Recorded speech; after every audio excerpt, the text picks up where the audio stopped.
Ho, ho, ho, cheeky monkeys. Toppy. It's Bergkamp. That's magnificent. Well done. Bye-bye.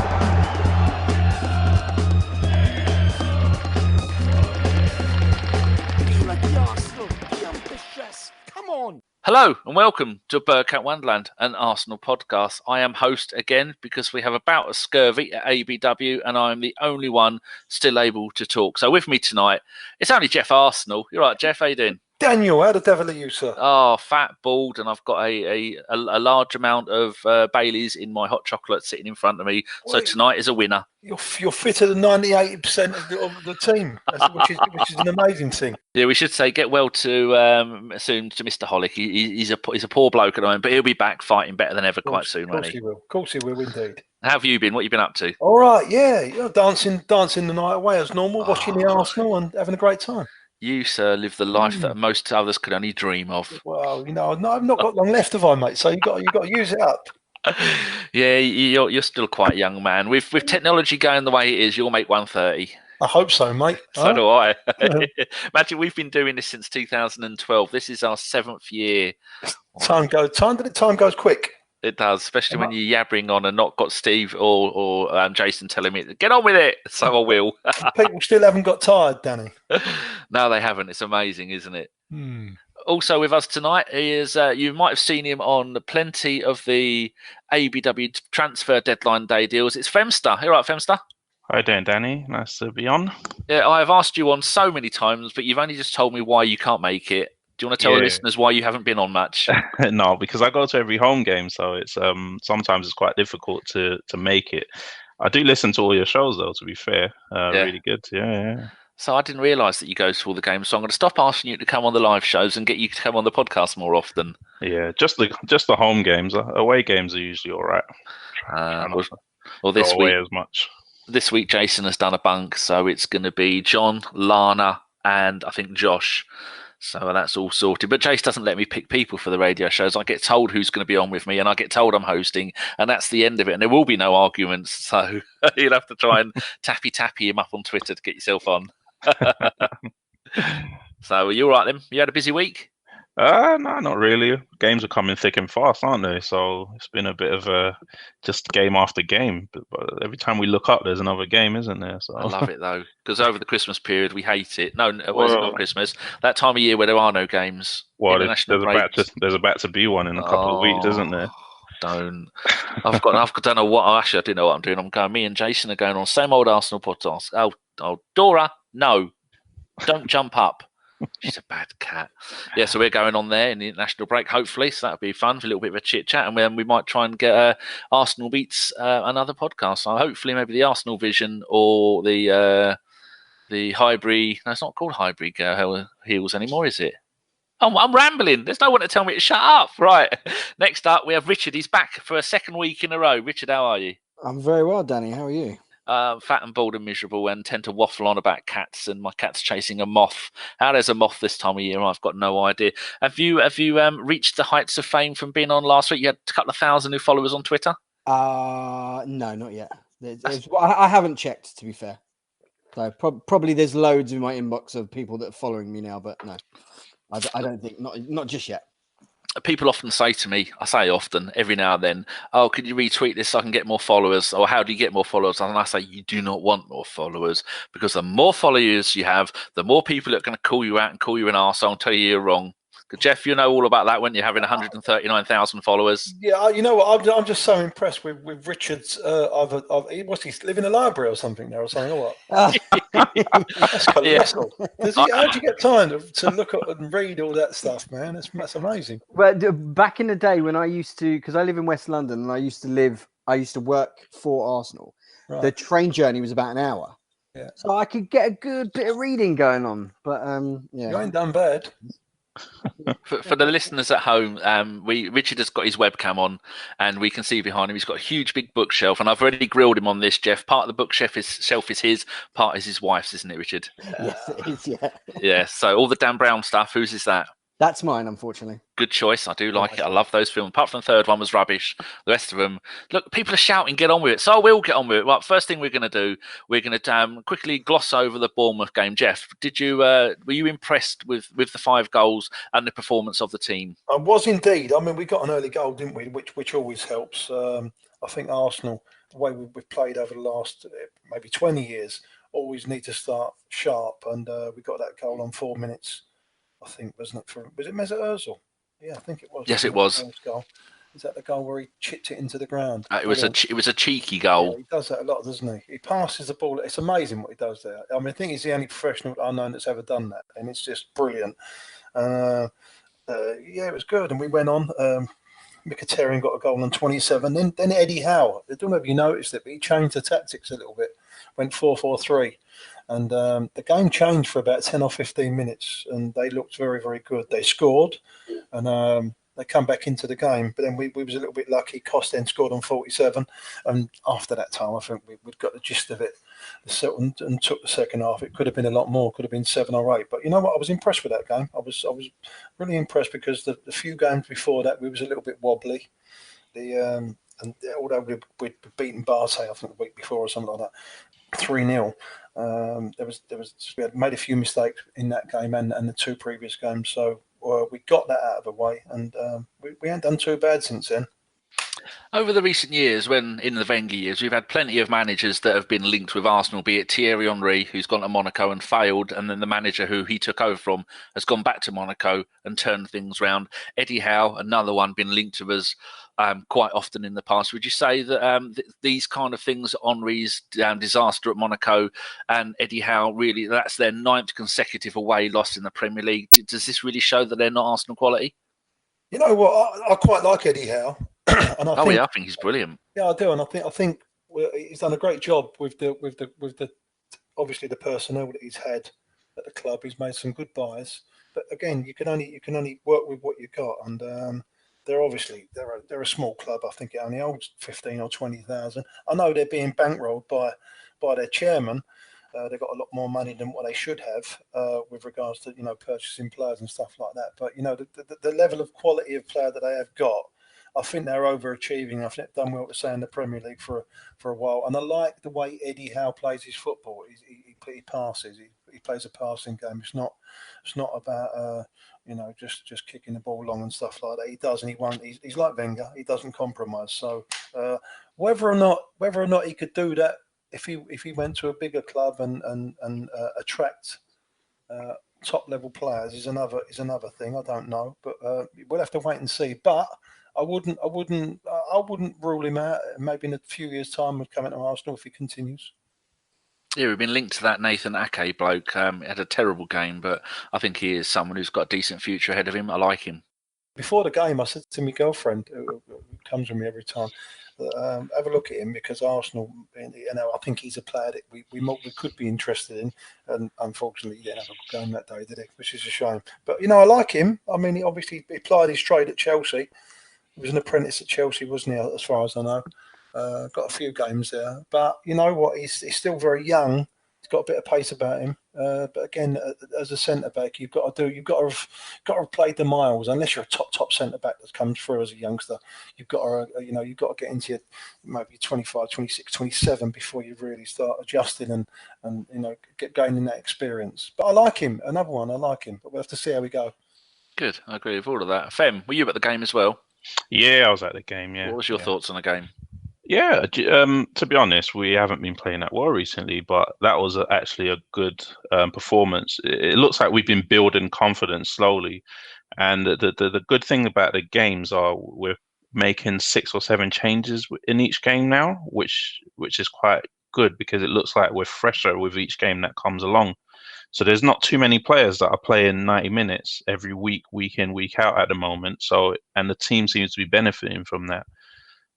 So that was really good. But just a quick one on that Eddie Howe thing. I think if he has too many more games like the Man City one on Saturday, I don't think he will be getting a lot of bigger clubs coming in for him, where they had 0 shots on goal. I mean, that's not really going to help his case for getting a bigger job, to be honest. Just keep that in mind. With all these away losses as well, all these things are going to count towards him getting a good job. But yeah, back to the game. I thought we played really well, to be honest. Really impressed with our. One of the things, especially looking ahead to the Spurs game, that you saw a lot of people complaining as soon as the team news came out for that match, because we were playing 3 at the back, 3 centre backs, and people were like, "Why are we playing 3 centre backs in a home game?" And there were so many complaints about that, but it was probably the best I've seen us play with 3 at the back since Emery's been there, to be honest. Would you say that Koscielny, unbelievably, I just went and checked, he has played 11 of our last 12 Premier League games. And of those 11 games, 1, 2, 3, 4, 5, 6, 7, he has played the full 90 minutes. Did you expect that? And do you think that's made the difference with him, our captain, being back? I think he's been really, really good in the last few weeks. When he first came back, he was really shaky, wasn't he? A lot of people had there were so many doubts about him. It's like, he shouldn't Probably even paranoid be in the team. That didn't want to get injured again. Yeah, that's true. I mean, he did have a serious injury. A lot of people, even before he came back, were saying, well, we don't even know what Koscielny we're going to get back, to be honest. But the last few weeks, as his fitness and confidence has come back, he looks a totally different player. He looks more hungry. He looks like a leader as well. You know, sometimes people accuse us of not having leaders, but he's not the most vocal of players, but he looks more solid as well. He looks stronger. Did you guys watch the YouTube video of his recovery as well? No. They did a YouTube. I did watch it. Yeah, Arsenal did a YouTube video. You should try and check it out, of his time injured. It's like a little mini 10-minute documentary of his time while he was injured. It's really, really fascinating to see the work that they did with him. So they improved some of his other strengths, and they looked at the science behind, giving him some other things to work on while he was injured. So they were strengthening other areas, which it looks like it's coming back into fruition, to be honest. So, talking about Koscielny still, what are your thoughts on the fact that this season he has played 11 Premier League games and got 3 goals, and Sanchez has played 17 Premier League games and got 1 goal? I didn't even know Koscielny had 3 goals. No, nor did I. He's scored more goals than quite a few Premier League strikers. That's magnificent. Yeah, this is almost our 3rd highest scorer.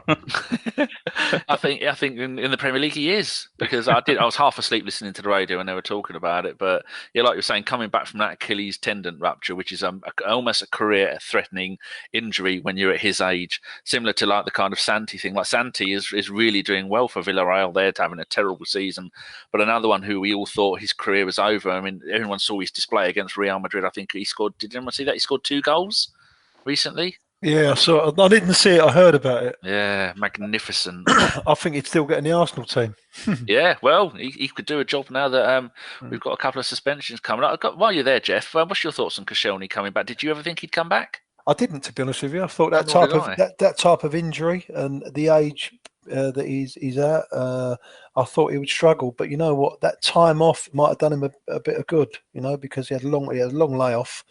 At the same time, he had rested his mind, and obviously the rehab that he's done, like Fem was saying, it's obviously worked out for him. And he's come back. The first 2 or 3 games he was a little bit shaky, but now he seems to have stepped in, and he's very strong. And again, that experience, because he's got that experience, he's got that half a yard in the head before, over the pace at the moment. So, and that's hopefully it will carry on like that. Because if he plays the way he does, defenders generally have a longer career than forwards, don't they? In the main, so you don't have to do too much. Unless you're Peter Crouch. Unless you're Crouchy, yeah. So hopefully, he'll be able to mould someone to go alongside him and pass the reins down. Maybe when Holding comes back, Yeah, it's brilliant. It's like a new signing, Geoff. Like a new signing, exactly. Richard, were you at the game? No, I wasn't. I watched it at home. What's your thoughts on the game? Yeah, like I say, it was not unsurprising. I thought we would beat Bournemouth, But when you look at the lineup, I see what Femster's saying about the people moaning about the lineup and that, and thinking why was it 3 and things like that. But it was really, really good. I thought Mkhitaryan was really good as well. In that he's game. been shining lately, hasn't he? Worth every penny of the 200 grand a week that he's been. Because I remember I said on the pod last week, I mentioned these stats and said, "Is he coming into form?" And then the game against Bournemouth, and then the game against Spurs, he was brilliant. I think he gives you an extra option, and he's good at driving with the ball as well, and his link up playing. Where we struggled post the Spurs game at home. I think where we struggled, where we didn't really have him in the team firing on all cylinders. Mesut Ozil wasn't in the team, and we was relying a little bit too much on Iwobi. But I think with him in the team, it frees up more space on the pitch. So I was like I say, really, really impressed with it. That Ozil finish, I can't get over it. It's just cheeky. It's so ridiculous. Just when there's no pressure, he just does it, doesn't he? Yeah, and there's so much evidence of it not being like a fluke. He's been doing it for how many times has he done it now? Like did it Lidegretz, didn't he? Yeah, I think so. I think he did it against Liverpool. I think there's even like a really old, I say really old, but there's like an old gif of him doing that pass in a Germany game. I think he like plays in Muller or something. Yeah, like I've seen the Germany one as well. Yeah, the guy's just. He is a genius, but I'm torn with him, Ozil. I really am torn because I think he's world class. But he's got to be in a proper team, and I think you got to put your arm around him, haven't you? And you've got to find a way to fit him into the team and get it working right. Because if you can get him playing, half your battle's done. Because he will open up any defence, as you know. Richard, what's your thoughts on Koscielny, as the other two have had a say about him? I kind of agree. I thought he was done. Definitely, especially because of the type of injury it is and his positioning.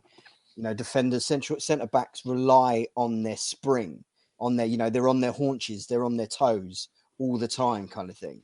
And I just thought, I've done my Achilles. I had a 70% tear in my Achilles, and it took me so long. I mean, I know I'm not a fucking professional footballer or anything like that, but it took don't ruin the illusion. Long. Yeah. It took me so long to get back to any form of like movement in it and power in it. But that video that the club did was fantastic and highlighted the determination the guy has. Like I say, he might not be the most vocal of leaders, but he leads by example. He leads by doing. And I'd like to say he was a bit rusty in the first couple of games. And when he first came out, I thought, I think he is kind of done. But since then, he's from strength to strength, and I think he's starting to build a really good tandem with Socrates. Yeah. So yeah, I'm really, keep him going, mate. Well, you got to remember as well. Sorry, remember he missed out on the World Cup final as well. I mean, that would have played a big for him to be motivated at this stage. That would have. I mean, for a normal person, that would have just demotivated your whole career. Missing out on something like that. That part of the documentary is quite sad. Yeah, it is quite sad. But like I said, the guy's got some mental fortitude because he really has come back quite strong. But Arsenal, he's got someone that he can hug and cry and fall asleep to at night with Lacazette, because they both unjustly missed the World Cup.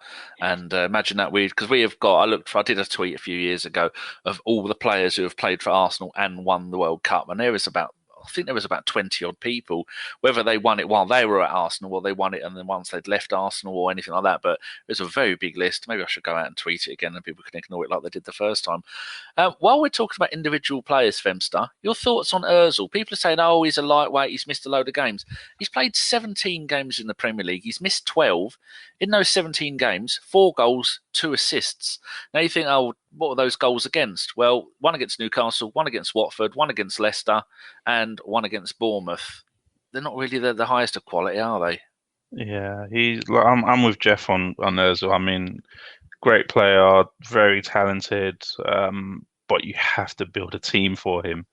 And I think we've struggled to build a team around him because one of the things that we do lack sometimes, especially when we don't have fast wingers, to be honest.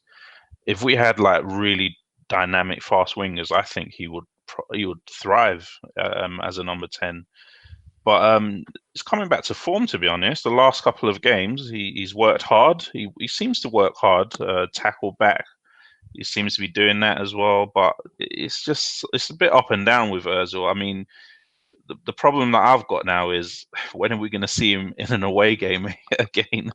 I wonder how those stats stack up in terms of home and away games. It would probably be quite shocking, to be honest. Well, this is the problem with I mean, I've said it on many occasions. That I'm not sure that he's ready for the Premier League. He's such a quality player that I think it's too tenacious for him. It's too tough for him. But I would love him again with Unai Emery. It appears that he doesn't.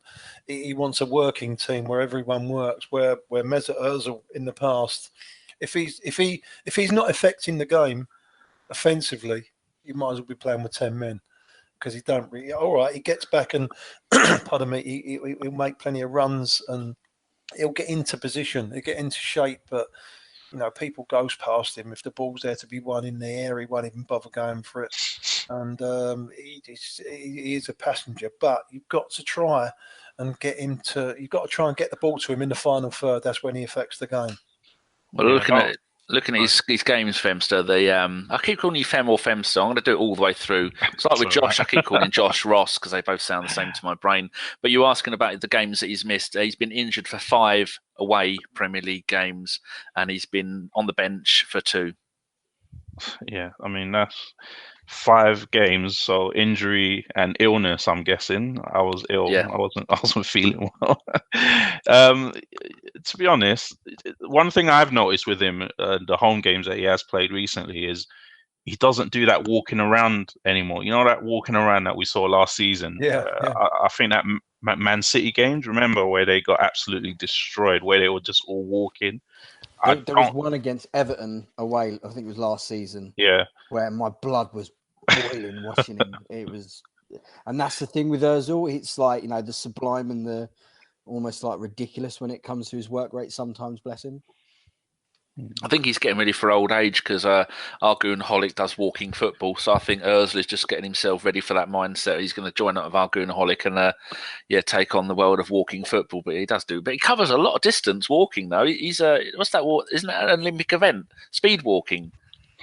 You don't actually look like you're moving, but you cover a lot of distance. He does. His stats are mental on getting about the pitch. But it's that language style he's got. I don't think especially if we're not playing that well, it doesn't really endear himself to the fans, does he? When he's that language style he's got, the moping about. Well, I hope he gets back into the national team because he's played 92 games for Germany, 23 goals. That's a goal nearly every 4 games. And all he needs is 8 more to make the 100 games, which for him would be a milestone. He is going to be welcomed back into the Germany team because does anybody know for certain that he's been told, bugger off, you're not coming in? It isn't, is it? It's kind of stalemate.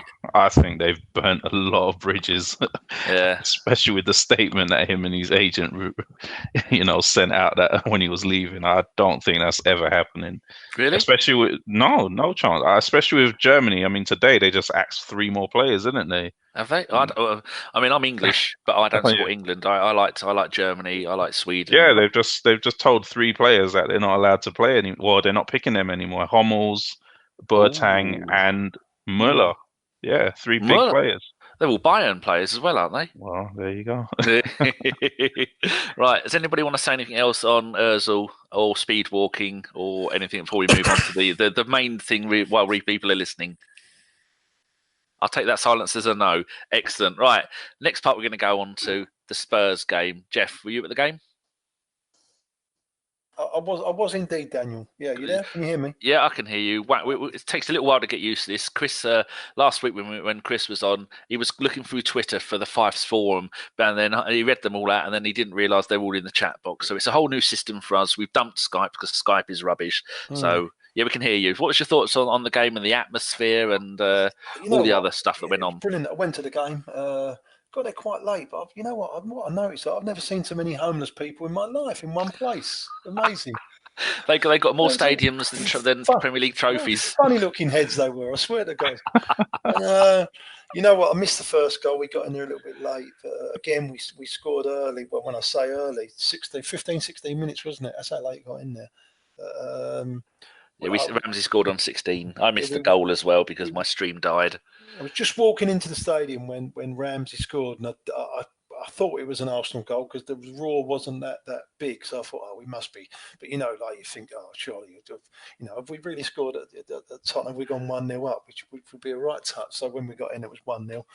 And I thought we'd done well. I thought we controlled the first, I don't know, let's say half an hour. Then Tottenham really come into it and started pressing us, didn't they? They didn't do too much. I got to the point where Lacazette should have put us 2-0 up. It was shocking, mate. That chance that he had, he should have. And generally, he does hit the target. You put him in between the lines, and he'll hit the target. But that was a great chance. It was more or less not an open goal, but he should have tucked that away with the ability that he's got. And I think we dug deep. We done really, really well.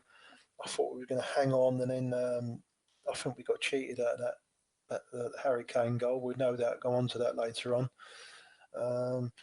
But at the end of the day, or at the start of the game, I would have took a point. I wanted to win. Of course, you want to win every North London derby, but I would have took a point given the circumstances of how they are playing and where we are at the moment in transition, so to speak. So I think it was a good point for Arsenal, and it was good for their confidence.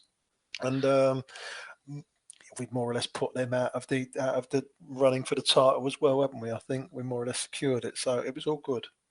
Yeah, it amazes me that people are going, Spurs greatest team ever, Arsenal rubbish, but we have got 7 points from the last 9. Spurs have got 1 only because of a dodgy penalty. And then you look at so far. And I've done a little thing on a little WordPad document. We got the big 5. The big 4 plus Spurs are our main rivals. And over the last 3 seasons, and then this season already. Last season we got 6 points for all of those lot. We got 3 draws and a win. So far this season, we got 9 points with a home game to Man United left, which we could maybe get a point, possibly 3 from that. More than likely not a 1 point. Season before, 16-17, we got 9 points. Again, 2 wins, 3 draws, just like we've got at the moment. Season before that, pretty good, 11 points. We had 2 wins and 5 draws. So people have been way too harsh. I mean, this is Pochettino's 4th season in charge of Spurs, and they still only got 1 point out of the North London derby against an Arsenal team that is reforming and evolving game by game still, isn't it? People have been a bit harsh on Emery. Geoff? Yeah, of course I have. Of course I think I have. It's people have been harsh on Emery and the press and the media. The way they go on about Tottenham, and they play great football, entertaining football, but it's still 1-0. It's still 1-0. They might as well be West Ham or somebody, because they really haven't won anything. And I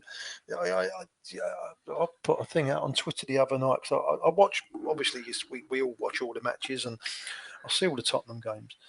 And they've got a tactic, and I'm sure they've been coached into it, where they get into the final third, and you've only got to touch them or go anywhere near them, anywhere in that final third, that they'll go over and they'll try and buy a free kick. And they've obviously got a fantastic player in Ericsson who's good at dead ball situations, and they play the percentage game. They get the big boys up there, big tough boys, and they mostly train and they keep at it and keep at it, do the same thing over and over again. They keep on buying these free kicks, and I think the percentages are that that's what's got them where they are today, because they keep on cheating their way to these goals and penalties. I mean, I think they've had 3 penalties in 2 games against Arsenal, haven't they? I think it is. Well, I think Kane has scored 4 penalties against us and one goal from open play. Yeah. I read that on a tweet, so don't sue me. And so the first free kick for that goal, I don't think that was a free kick, and then the penalty. When he's knocked the ball in, so they've frauded their way to getting the free kick, and then they've done exactly the same for the penalty because he was offside. The linesman was shocking in that clearly position, offside. wasn't he? The linesman weren't even in line. I mean, what's the point of having a linesman? You've got one job, right? The one job you've got on, it's a dead ball situation. So he hasn't got, he's not cantering up and down the line. It's a dead ball situation. Get in line with the last defender so you can clearly see whether they're offside or onside or what. Whether they're interfering with play or not, that's up to somebody else to decide, the referee. But you've got to stick your flag up. And I've also got an issue with this VAR. Why is there VAR in some games and VAR but not in some games? Because I don't think that's fair. They're just trialing it. Yeah, but I think that's cost us at the weekend, because if we had VAR in that game, I don't think we'd have conceded that goal. Our penalty, there was encroachment. I don't know who it was, Vertonghen maybe. Yeah, and so he would have stuck the second attempt on that penalty away, and the Torreira. I mean, we'll go into it later on maybe, but I just think it was shocking. And Tottenham, they're very good. This Pochettino, I can't fault him. He's a good manager, and he's actually said in the past, it's a tactic that you've got to trick your opponents, and if that's the way how they trick their opponents when he was at the old boys and Newell, and when he was a footballer himself playing, he used to get coached like that. So he's obviously took that to Tottenham, and that's what's happened since he's been there. They've bought so many free kicks over the last 2 or 3 years. It's amazing. Yeah, and just with the that you're saying about the linesman, it's not as if we're asking the linesman to keep up with Aubameyang at full pace, is it? A dead ball situation, you should be in line with them. Richard, you piped up then with the about the VAR, isn't it? They've only got it in some competitions. Have they had it in any Premier League games yet? No, not in the Premier League. I wasn't sure.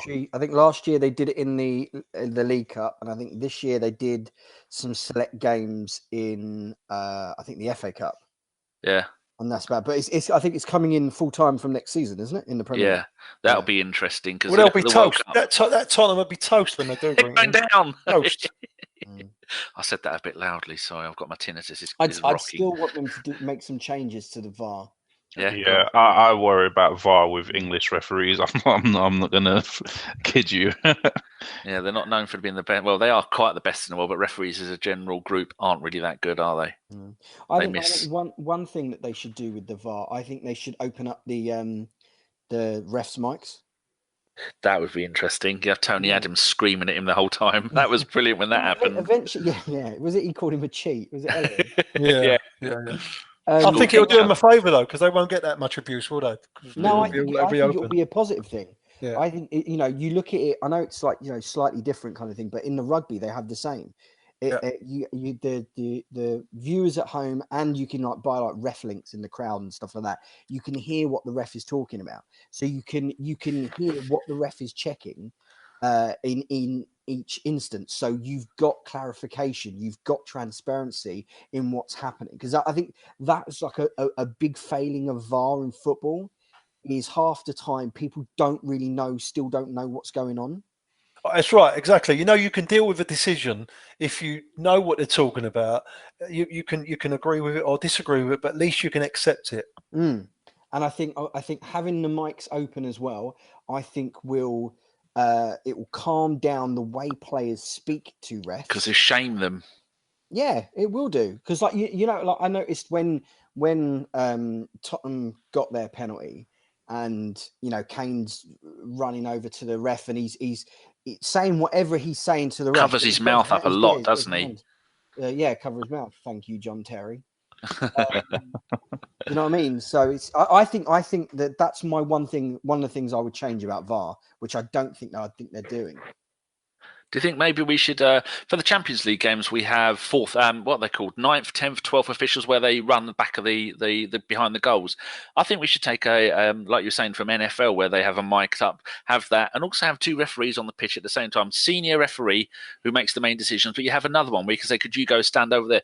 Plus have the 2 linesmen behind the back of the nets. Maybe even have 2 linesmen per side of the pitch, because then one can overlap the other one, because so much cheating is going on, and it's a multi-billion-pound industry now, and teams can get relegated via bad decisions. I think that's happened a few times where teams have gone, look, we've lost points here, and they've gone back and they've looked over the season and gone, well, we had all these points up. When we were robbed of decisions, we wouldn't have got relegated. And one day someone is probably going to try and take legal action against something like this.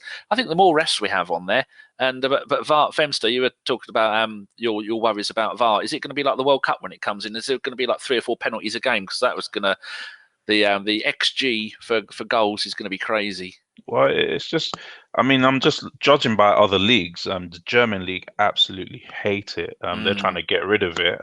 You saw that bit where they made them come back in out at half time. Yeah. Tell the listeners about that. Which one's that? Sorry, where they've gone in for half time and the referee called them back out during half time to take a penalty. I didn't see that one. I saw where a player got sent off and then he had to come back out. That was in one of the leagues, I think Portuguese league, because it wasn't a red card, but he had already gone to the changing room. So there's going to be a lot of teething pains, especially for the Premier League.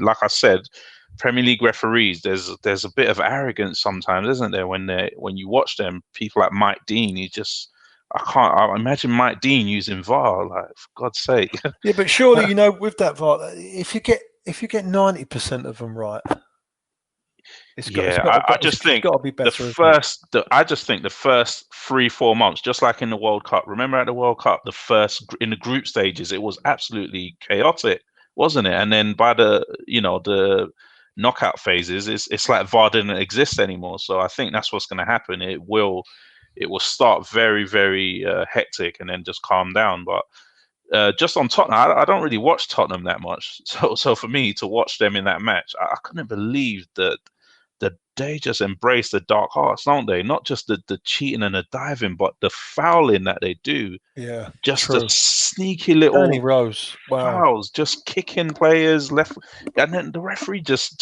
didn't stamp down on it early, which. Obviously, it just carried on through the whole game. I couldn't believe it, to be honest. Did you guys see in the stadium when I don't know if you watched it back or anything, when it's in the first half where Lacazette is running to close down a ball, and Davinson Sanchez just cut across him and just absolutely wiped him out. I remember that as well. There was a lot of Davinson Sanchez doing that, wasn't there, as well? That thing I was talking about where they came out, it was, this is from April 2018. Mainz, I'll probably pronounced that wrong, sorry Drew if you're listening. Mainz Bundesliga match against Freiburg could be set for a place in their record books after the home side scored just under 7 minutes into half-time and the players had been allowed to leave the pitch. In the dying seconds of the first half, Mainz had an appeal for handball turned down by the referee with the score still 0-0. Winkman then blew for the break, allowing the players to go off for half-time, only for the VAR official to give the handball and award a penalty. He looked at VAR at half-time. Following a delay of almost 5 minutes, Freiburg's players had to be summoned from the dressing room after it was ruled that... I'm not going to say his names. Cross had been handled by another player 6 minutes and 44 seconds after the first 45 minutes were up, stroked home a penalty to put the side a goal up and allow both teams to head back off the pitch for the half-time again. That's just a shambles, isn't it? That's mad, isn't it? It's going to be fun, though. But you know what? It might take a season to sort it out. But I think in the end, ultimately, I think it'll do, for the best. We just want the right decision, don't you? Whether it's, sometimes you're going to be good for you, sometimes it's going to be bad. But as long as it's real and it's right, then it's fine. To be honest, it can't be any worse than it is at the moment. And definite, there's favourites. I mean, you see when Pochettino was talking to the ref of the fourth official, he had him grabbed by the arm. And the whole 30, 40 seconds they showed it on TV, he gripped his arm. You should say, well, get off me, you fiend. Don't touch me. Just looking at people hate it when we give score updates during the show. But in the first leg, it was Ajax 1, Real Madrid 2. So they've gone back to Real Madrid. Ajax are beating them 2-0 after 22 minutes. I've just switched over to that game. Wow. Yeah, really? That's wonderful, isn't it? Ajax getting through. They've got a couple of they've always got decent players there. But this isn't it is Bergkamp Wonderland. Oh dear. Never mind. Right. Who hasn't spoken about who wants to make any more points about the Spurs game? Because we should talk about it in more depth. Anyone got anything you want to bring up? I thought Spurs looked shagged out. I think they're running on empty. Yeah. I think they're now finally starting to, like I said, because a lot of their players went late into the World Cup. And I think, like I said, what with the injuries and stuff like that, I think they looked really devoid of ideas. I think apart from the Leno wonder save. Oh, that was a thing of beauty, wasn't it? And the commentator on Match Today, did not make a big deal out of it. Imagine if Alisson would have done that, or the Man City goalkeeper. Oh, they'd have a statue built for him. It was a tremendous save. It was absolutely fantastic. But I apart from that, they didn't really. I'm struggling to think of much chances that they really created. No, I thought they just all they seemed to be wanting to do was knock it long, have Harry Kane barge into the back of one of the defenders and kick up his heels. I think they're in trouble. Do you want to talk a little bit about Lacazette's finishing and two wonderful opportunities that he fluffed, which is so out of character for him? He looked nervous. I thought the first one was not as easy as some people think it was. Didn't have much time on it. No, I didn't have much time. It was on his wrong foot and it was dropping over his shoulder. It wasn't as easy one. The second one was, oh God, like my head was in my hands. That's a striker's chance, isn't it? Yeah. It was terrible. I mean, it's hard. The ball's coming across him again, but he was at the right height for him. He should have just passed that into the net. That's all he needs. Because obviously the ball was travelling at pace anyway. Just redirect it. It's a goal. I was surprised because he'd normally eat those goals, and he makes more difficult chances and scores them. So I was really disappointed with him. Geoff, what do you think to the lineups playing Mustafi at right back and going for a solid back four and starting Guendouzi and Xhaka in the middle rather than starting Xhaka and Torreira, which is what we kind of would have usually thought? Yeah, I think he just went for a more experienced lineup early doors to put a couple of young kids in there in a fiery game like that. I think it might have been. I mean, that's what he thought. As my trial, I've thought what he might have been thinking. Mustafi on the right hand side, I don't think he did that well. I mean, he was all right, but he hasn't really got that pace, has he? He's not going to really get forward that much, although he did, but he didn't do it. Didn't do a lot. Kept on kicking the ball out, unfortunately. But I mean, it was all right. We got through it. I'm just, like I said, I was pleased with the point in the end, but it did. After I simmered down, it did feel like a defeat because when we got that penalty in the last minute, I just thought he's got to put this away. But sadly, no. Do you think that possibly he was playing the Mustafi at right back? So if we had to, we could change it to 3 at the back and play Monreal wide left as a kind of not a winger, but as an attacking left-sided player without having to make a substitution. Because I've not heard anybody say that, and I know nothing about tactics, so I could be completely and utterly wrong. But slide them across, Monreal goes forward, 3 at the back, no substitutes done. Anyone got an opinion on that? I think it was just more of a personnel thing. The fact that Lichtsteiner was out for the game, Yeah, and you can't. Basically, we've now got a situation where we've got a left wing back that cannot be trusted in a back four, especially in a big game. And we've got Maitland-Niles, who definitely cannot be trusted at right back in a big game. So then those are your only 2 options on the bench. So you have to go for a back four. Mustafi, I guess, was the only other option. There's nothing else we can do. The Corporal Jenkinson? Oh no, not in a big game. Yeah, we didn't even mention him in the Bournemouth game. He made a miraculous comeback. Oh, I love that man. And anybody who has anything negative to say about Corporal Jenkinson, you need to be have a smack. He was brilliant in the game as well. But yeah, what you've got is this Bellerin injury has really hurt us, hasn't it? I mean, it's so long. Christmas this year, such a innocuous back. And holding as well. Yeah, exactly. Yeah, so these we're just gonna have to make do at right back until we can sort that out in the summer. To be honest, Mustafi. I mean, one of the things that I did want to speak about was the BT Sport. I don't usually watch BT Sport, but at the beginning of the game, they really was ripping Emery apart for his team selection. I've never seen anything like it before. It was like we're playing a reserve team or something. I mean, he was playing experienced players. One of the positions, obviously, they picked out was Mustafi. Obviously, we're not comfortable with it, but I think it's lazy punditry because if we as fans who don't get paid to do the job can understand why he's playing Mustafi at right back, which is we can't play, Maitland-Niles there because it's a bit of a risk, then, I mean, pundits that get paid should have more responsibility, to be honest, than just sensationalizing. I was really surprised by Martin Keown in that section, especially. Ian Wright gets on this subject gets so much grief from Arsenal fans because he's not 100% pro Arsenal, but you get any of the bin dippers on there or any of the ex-Spurs people, they are so just pro everything that their team does. But Ian Wright tries to be more open about all the other teams, and like he said something at the weekend, like, oh, the poor kid and the Spurs kid in the ground, it would have liked it for him if Spurs would have scored, and he got loads of grief from it. But at least he's fair with all the stuff that he does. He's not completely biased, is he? I think Ian Wright, he speaks like a fan, doesn't he? I mean, Ian Wright, he's basically every Twitter fan, or every Arsenal Twitter, isn't he, when he's speaking about Arsenal? So although you want him to be, super biased, he just says it. He just says it like from the heart, doesn't he? He's like a little kid sometimes. That's why they use him on so much. They use him on Match of the Day. They use him on Radio 5. I think, does he occasionally pop up on BT Sport? Because he's the greatest pundit in the world. As well. He's an absolute legend. And if I saw him, I'd want to give him a big hug and sniff him. I bet he smells of superbness. I don't know what that smells of, but I'd imagine it involves cinnamon. I don't know where I was going with that, and none of you stepped in to stop me. How dare you? It's could have gone on cinnamon and cats. Cinnamon and wet cat. Oh, imagine that! Oh, God, Jesus. No, you ruined it. Yes. So, Any other points you want to make about the game here? Because I'll just talk about sniffing wet cats again, and no one needs that. Although it is a thing of beauty. I thought he actually didn't play that badly.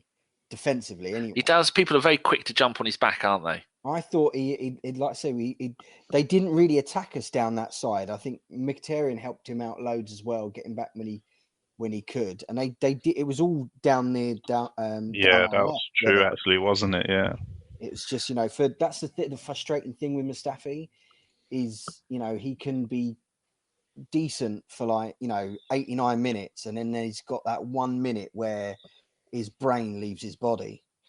Right. But he's not a bad player, is he? Or is he? What is it? The World Cup winner? Yeah, can't be too bad, mate.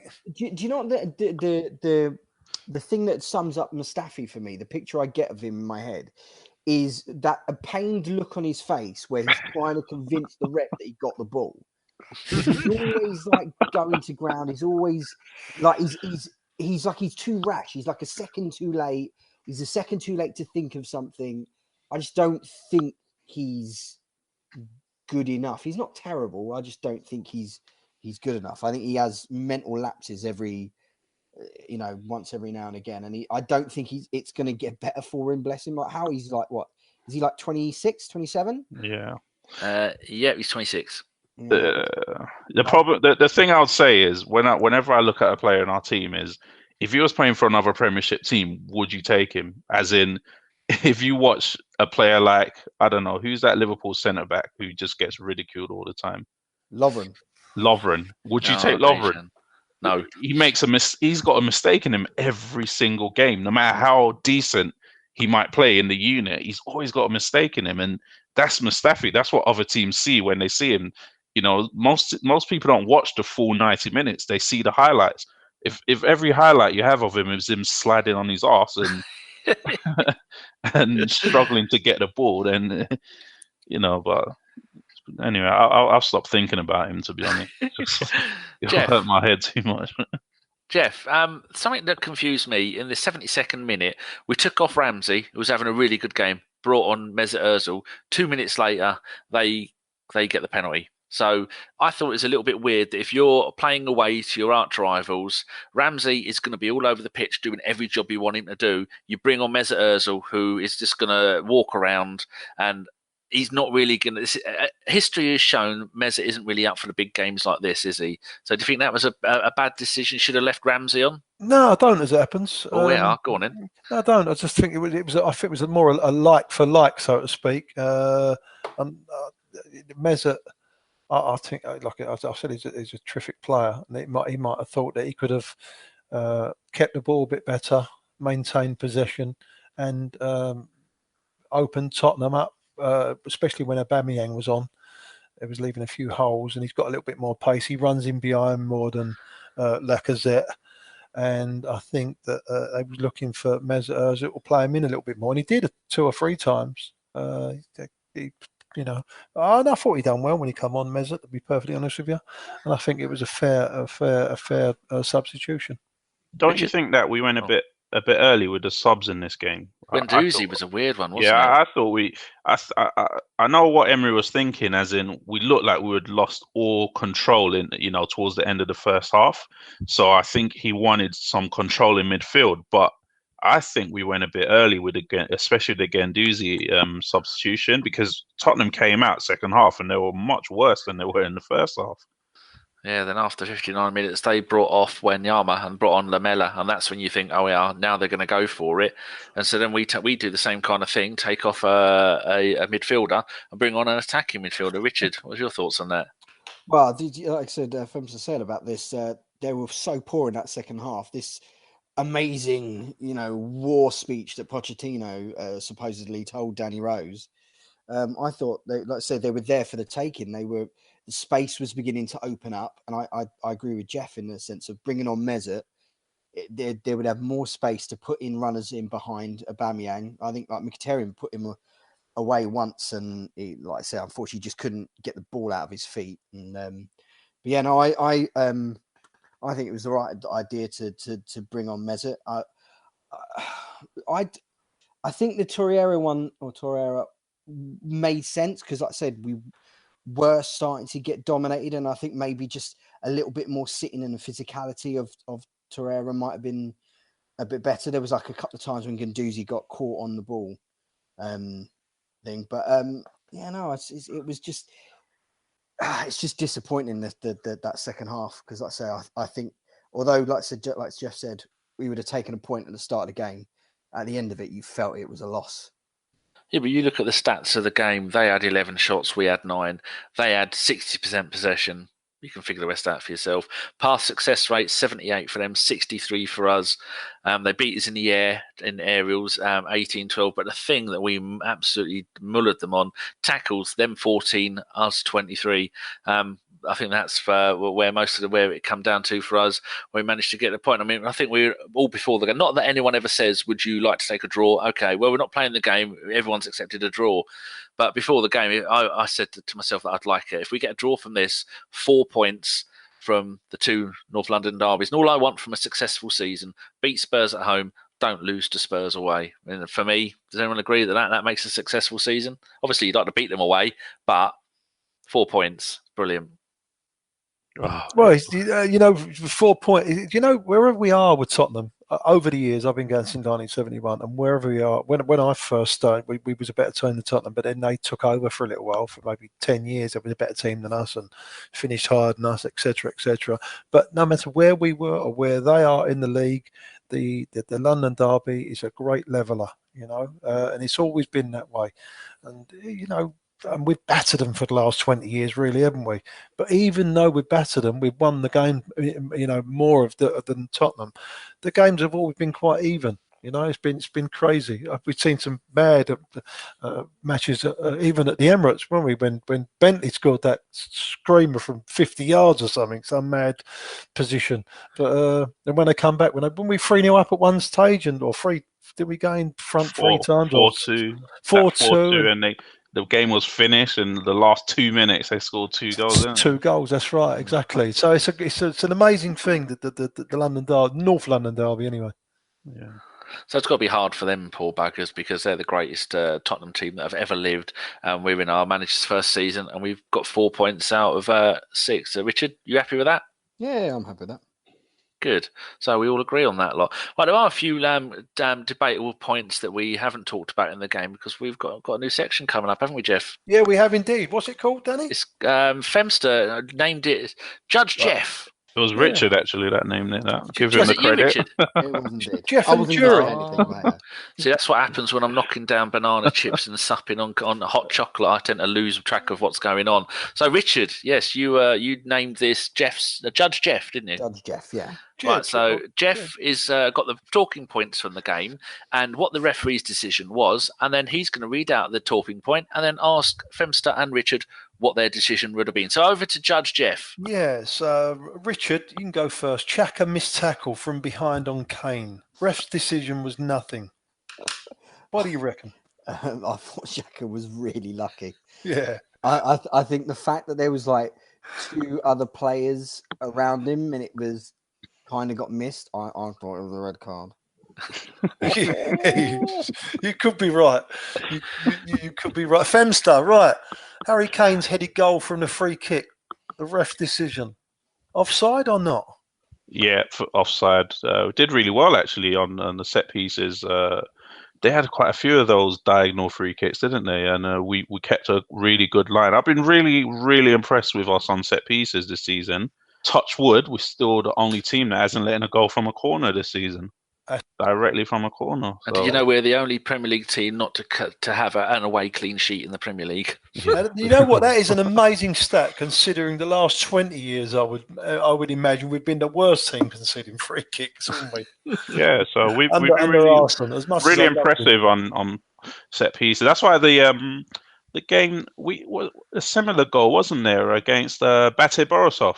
It was a similar diagonal free kick. That was why that was a bit of a strange one that we let that in, because we've been quite useful from those this season. We have struggled on them diagonal free kicks though. Them ones that can go straight in. They are dangerous, aren't they? Cause, they are. Yeah. You know, you can get a little flick on from a defender, or anything can happen. But we seem to be holding a decent line recently. I've noticed. Yeah, but that's all well and good if you get the offside decisions, isn't it?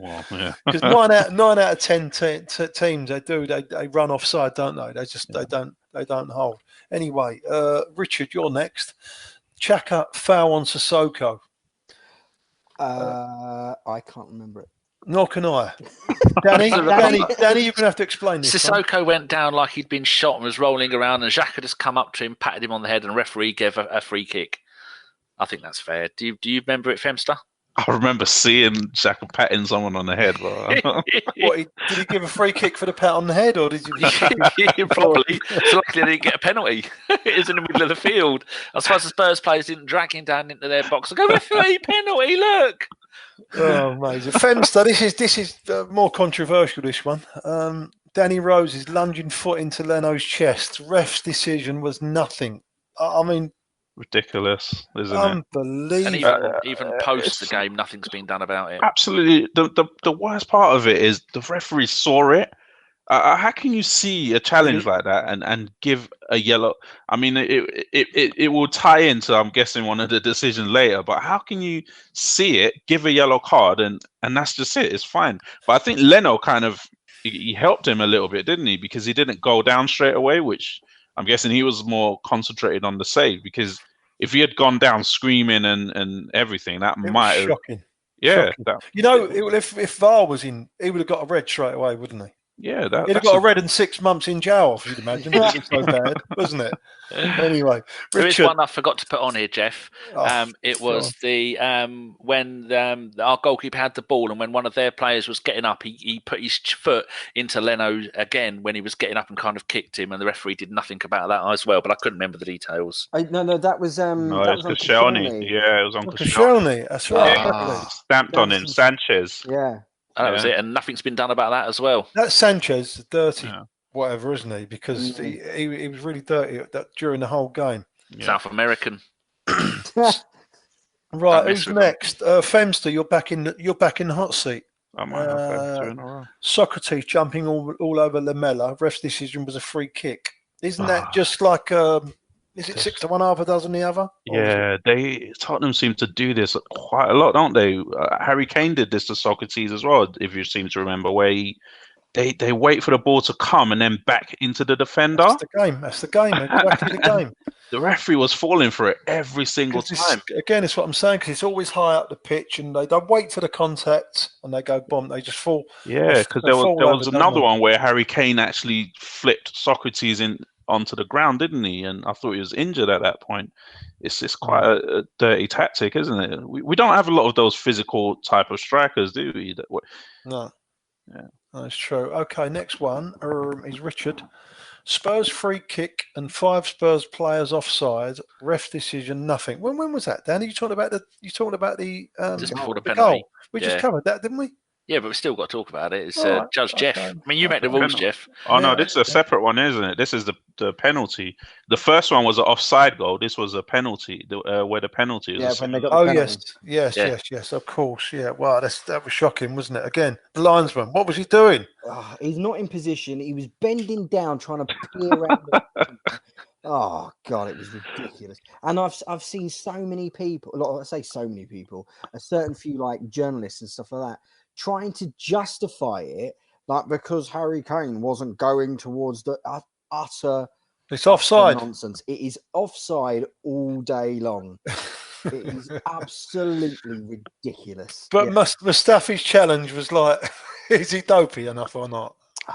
Shocking, isn't it?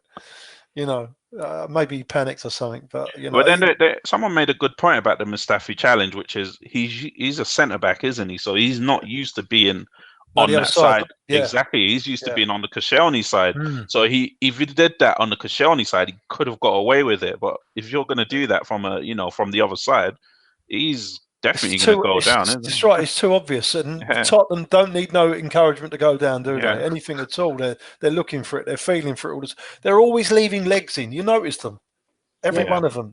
They'll leave their leg dangling. So you've only got to touch them and bump over they go. Kane tried to do that for our first goal. That's right. The box. Yeah. He tried to do it then. Yeah, and he wasn't successful, and we went up and scored like all the time. Okay, Richard, while you're there, 1 minute. Sanchez foul on Aubameyang in the box. No, one before that, the Mustafi one. Mustafi's challenge on Kane from the free kick, ref decision, was a penalty. Yeah. Okay, well we just covered that, didn't we? Yeah, if you discount the fact that 5 of their players were offside, then yes, I can guess it is a penalty. It was really stupid of Mustafi. Yeah. Offside's got to come before the penalty, though, doesn't it? Surely. Yeah. Absolutely. Second stage. Sanchez foul on Aubameyang in the box, ref decision, a penalty. Femster. Yeah, definitely. I've heard so many people saying it wasn't a penalty. If you slow it down, yes, it doesn't look like a penalty. But in real time, for me, what gives it away is Sanchez tried to catch him because he knew that a slight nudge on a player going at that pace, it will cause him to fall down, which is why I think it was a penalty. Maybe call me biased, but I'll biased. I agree, though. In the stadium at the time, myself, my girlfriend, and everyone around us thought it wasn't a penalty. We thought we'd bought it, which made a change, which I was happy with. But watching it again afterwards, I think it was a penalty. I've seen so many people saying it wasn't a penalty, but if you look at it in real time, it's not like he dived. He definitely touched him, and he tried to catch him as well, Sanchez, because he knew that he had made a mistake. He wouldn't have caught him if he'd have jumped on your moped, Geoff. Geoff, is your missus an Arsenal fan, or are you busy converting her? She is. No, she was an Arsenal fan before I met her. Don't worry about that. That was lucky, wasn't it, Dan? Lucky man. Amazing. Yeah, brilliant. For your moped. Yeah. Right, we digress, Daniel. We digress. Go on then. I think it's Richard. Torreira tackle on Rose. Now, this is a good one. Ref decision was a red card. Right. I don't think it was a red card. I might be in the minority here. I can see why it was given a red card because he did catch Rose quite high, on his leg with his stud showing. But it's for me. He's got the ball. Carper the crap out of this. He didn't go in for a challenge. He made a pass. Yeah. Did you just say carpenter the crap out of it? I did. Yeah. Oh, fantastic. Even the new people are doing it. Oh, have that carpenter, you swine. Not that he listens. I think he slid in to make a pass. He slid in and hooked the ball, and not just to get the ball, but to make a definite pass to Mkhitaryan, which he did. Danny Rose was the one that turned up late. And it was just unfortunate. And considering that Danny Rose's studs up challenge into Leno's chest was just a yellow, for me it wasn't a red. But I might be wrong. No, I agree with you. I think you're 100% right. I'll hear from you in a minute, Femster, about this situation because it is definitely one to talk about. But like people, I've had conversations with people, and they say, "Well, it was definitely a red because obviously he's followed through." And I say, well, you can't disconnect your body when you've gone in for a challenge, or you've gone with it. Your body is going to follow on through. There's nothing you can do about that. And I think Danny Rose, he did catch him, but I think he made a lot more of it than what he should have done. And I don't think it was a red card, because he went for the ball, he's got the ball, and Danny Rose more or less collided with him more than Torreira collided with Danny Rose. Femster. Yeah, I have to agree as well. I've seen Pogba do one of these challenges quite a few times actually, where he goes to shield the ball, but his leg is quite high and he catches the player around their knee, and he's never. This is the problem. It's the consistency, isn't it? Like one minute you'll get Xhaka getting sent off or taking out a player on a halfway line where people are, doing studs up challenges and don't get a red card. Where's all we want is consistency. If we know, okay, this is the rule for everyone, then we can live with it. But when you see some of the things, I mean, when you come to the Emirates, some of the things that people get away with is ridiculous. But to be honest, just the refereeing performance in this match was just a weird performance. I mean, he had a mare, didn't he? Yeah, I mean, you know what? I think he's been all right. Taylor, most of the season. Yeah, I think he's been all right. He's not I too just bad. can't think. You know what? There's a Taylor match that I'll never forget. The Aston Villa home game.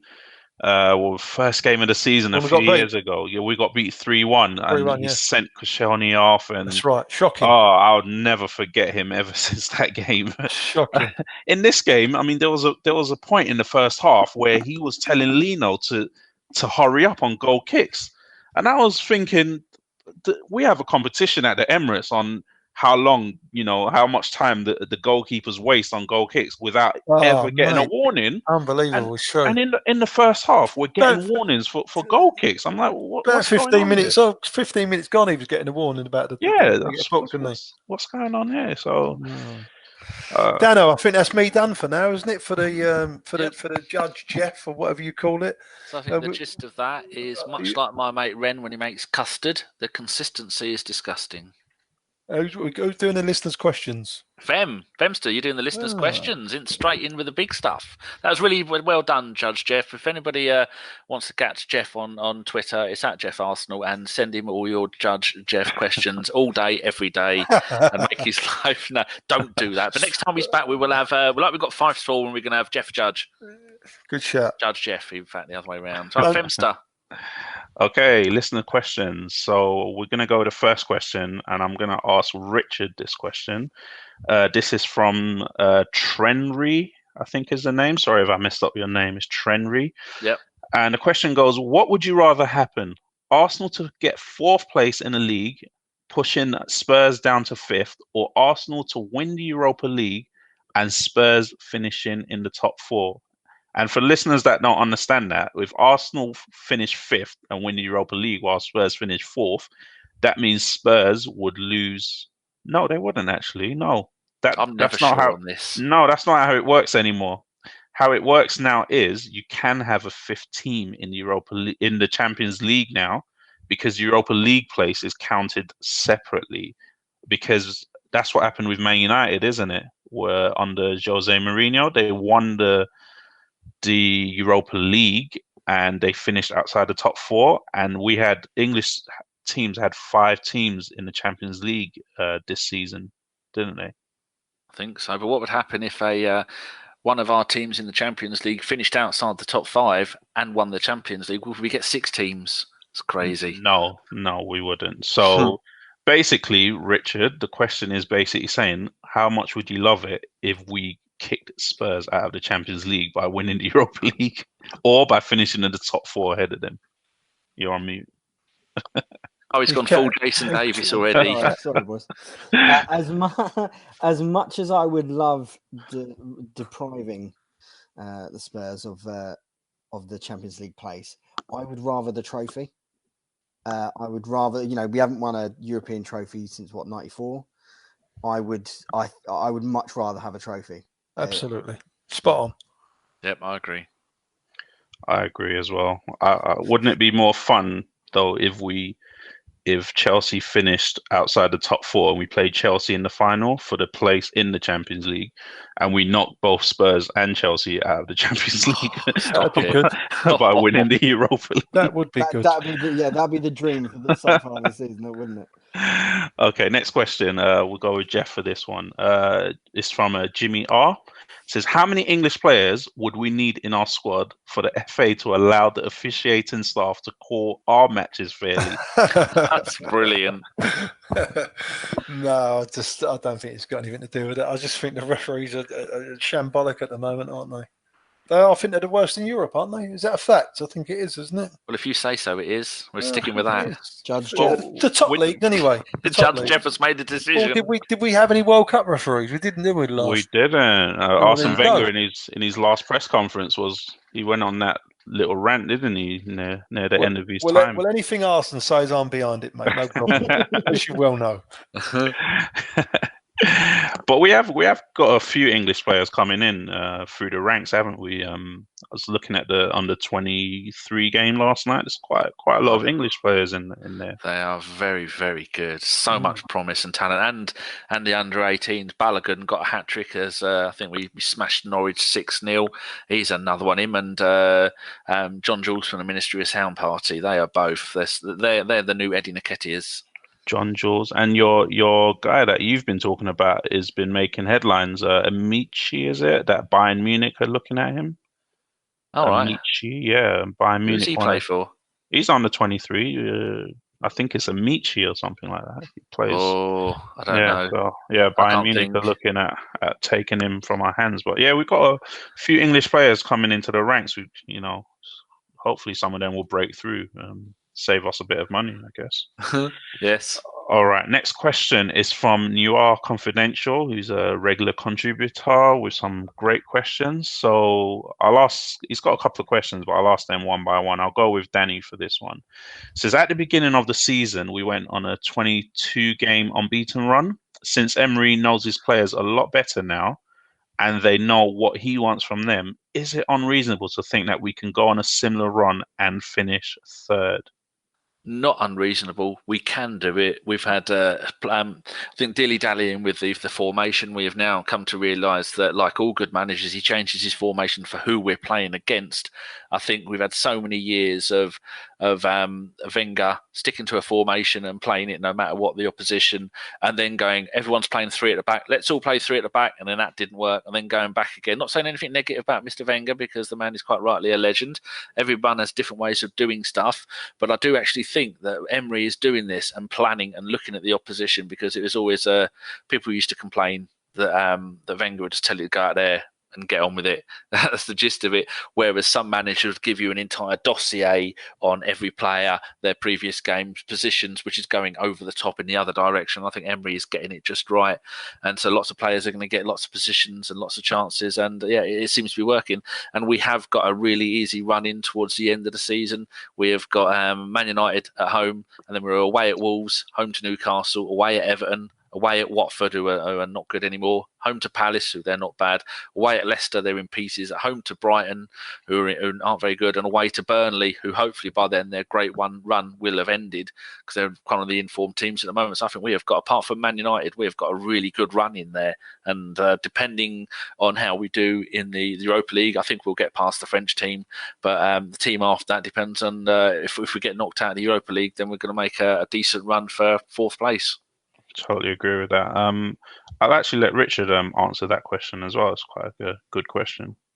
I agree with what Danny's saying. I think it's going to be very tight. I've been trying to look at the fixtures and stuff like that, and we do have the easiest of runnings, and it's good that now, like I said, Mkhitaryan's coming back. Ozil seems to be picking up form. We've got, touch wood, most of our central defenders back and stuff like that. I think, depending on what happens on Sunday, because I think if we can beat United, which I think United's form, even though they've been really good and they've been winning games, they've not been blowing away teams, and they don't look unbeatable. Well, they've got an injury crisis at the moment as well.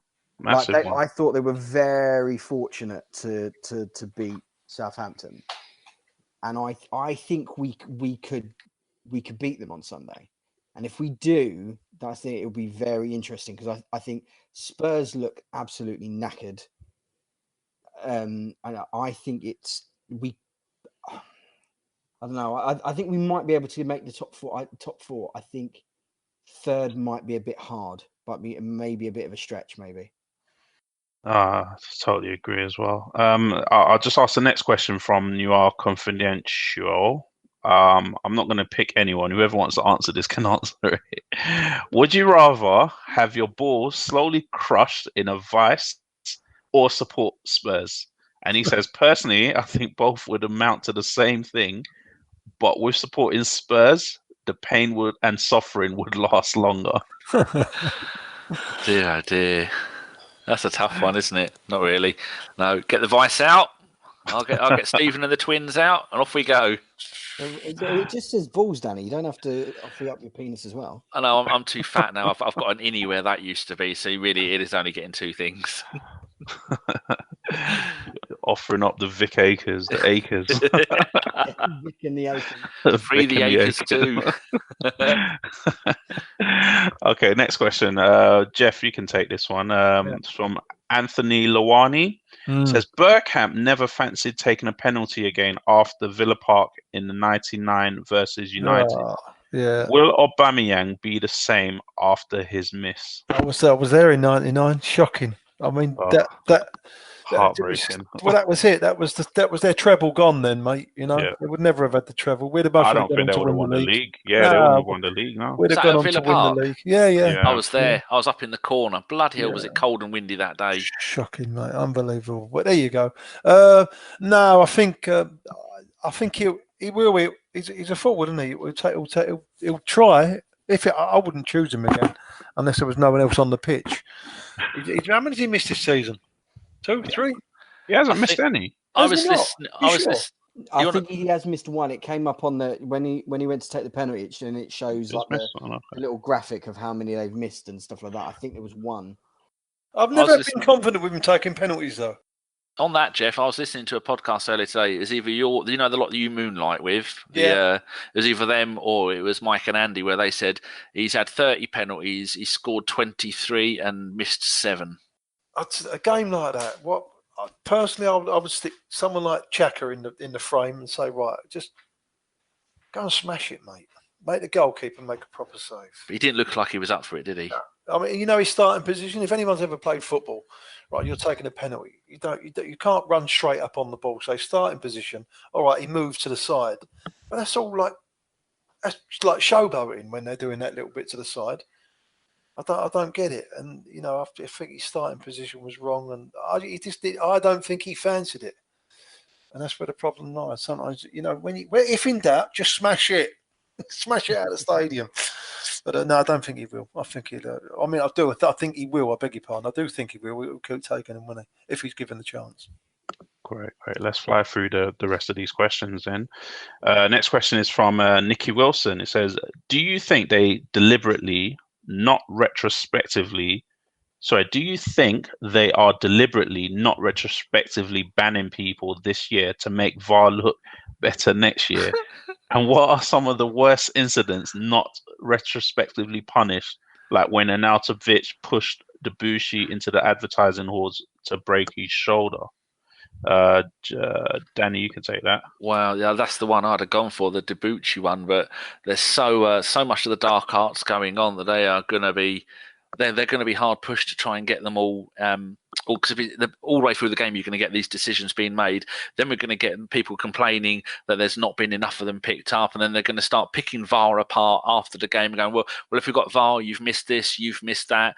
It's like Geoff was saying, it's going to be a learning period for the whole of football if this is going to be implemented for every game in the Premier League, because it's not going to be right at first. Nothing is right. Banning passing back to the goalkeeper, changing offside to if giving an advantage to the striker.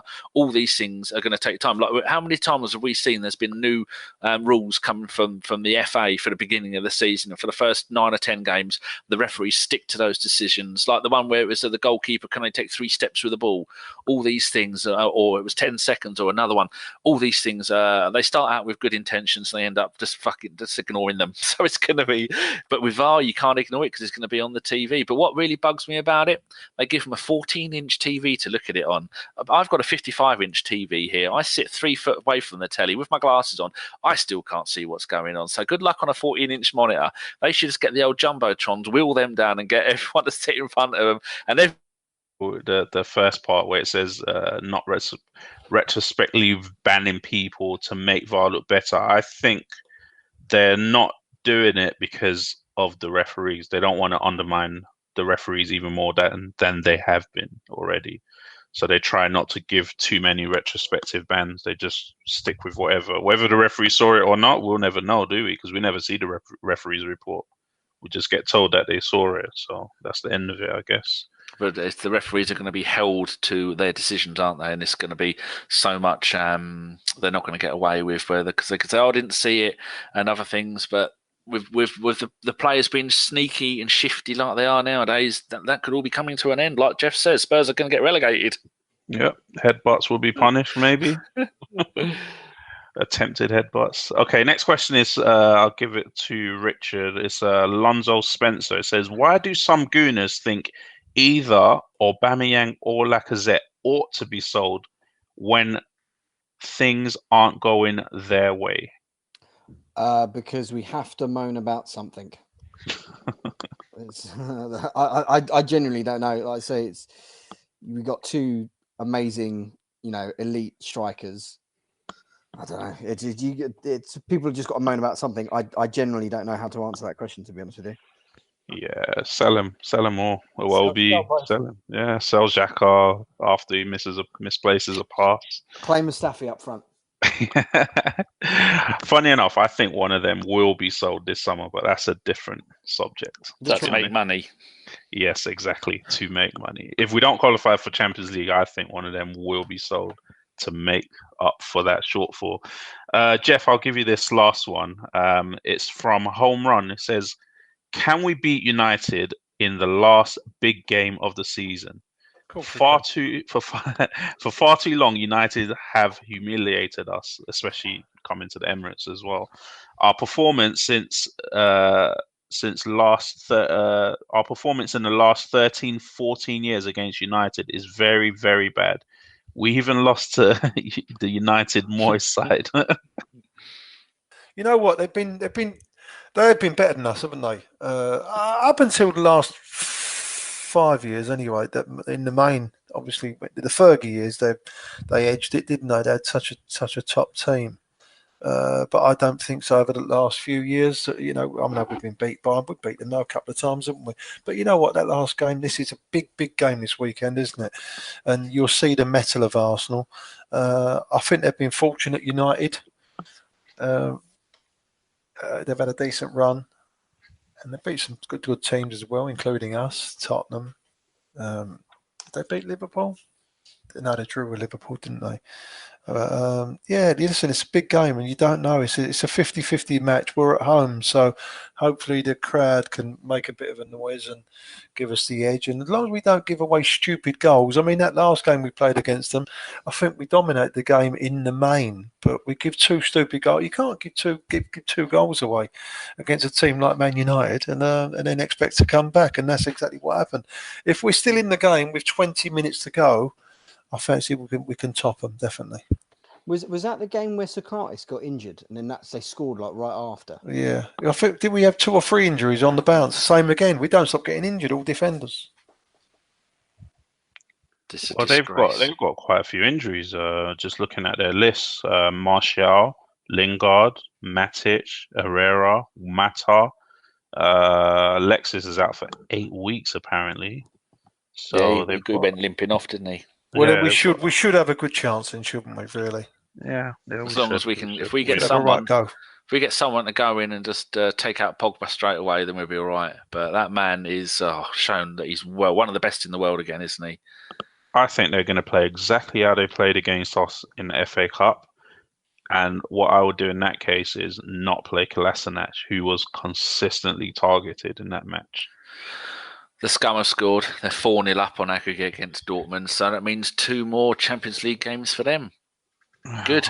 Yeah, good. I don't mind about that. Yeah, right. And those are the listener questions. Thank you very much this week.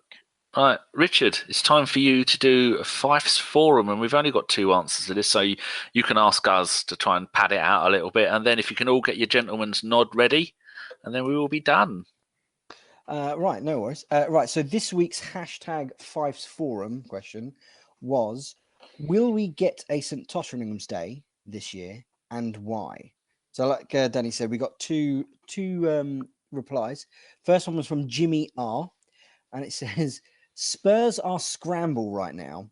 So if we channel the anger from having a point unfairly wrenched away this week, I think it will light a fire under the team to perform at their best.